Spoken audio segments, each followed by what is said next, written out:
Армысыз ардақты ағайын, менің аты-жөнім Нұржан Сұршалы болады. Өткен жылы Қарағанды қаласында біз қазақ халқының мұрасы мәңгілік ел кітаптар сериясының бастамасымен қазақ күнтізбесінің тұсауын кескен болатынбыз.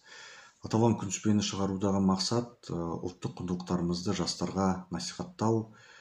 Жалпы осы уақытқа дейін осы қазақ күнтізбесі шеңберінде біз біршама атаулы күндерді атап өткен болатынбыз. Олардың қатарында қазақ әдебиеті күні, қазақ тарихы күні, ел тәуелсіздігі үшін күрескен ұлт қайраткерлерін еске алу күні, сондай-ақ ұлт денсаулығы күні сияқты біршама атаулы күндер баршылық.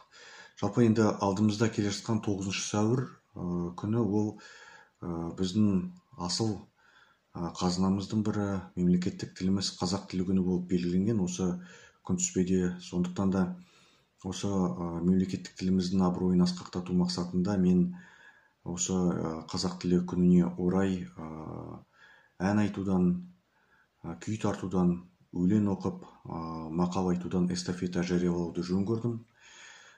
Сондықтан да ұланғайыр еліміздің 14 аймағында тұратын барлық отандастарымды осы эстафетаға барынша белсенді қатысуға шақырамын. Ал енді өзім осы эстафета шеңберінде ескіден қалған жыраулардың мұрасынан 2 шумақ оқуды жөн көрген болатын. Оны аталған шумақтар Абылай 300-дің басын қосқан Абылай ханға арналады. Әй Абылай, Абылай, сен 15 жасқа келгенде Тұрымтайдай ұл едің, Түркістанда жүредің, үйсін төле билердің түйесін баққан ұл едің.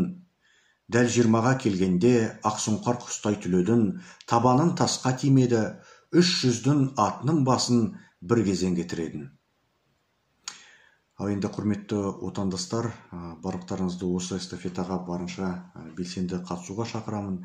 Және де өз құттықтауларыңызды осы дүниежүзі қазақ қандастары тобына, сондай-ақ айтарым бар топтарына жариялап, осы эстафетаны қолдауға шақырамын.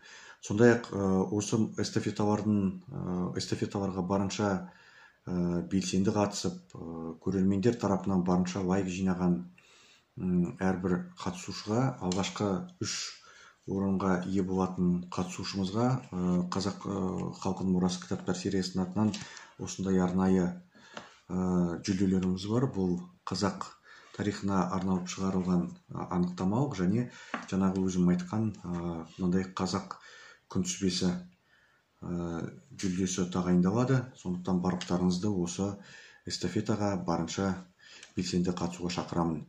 Алда келе жатқан 9 сәуір мемлекеттік тіл қазақ тілі күні құтты болсын.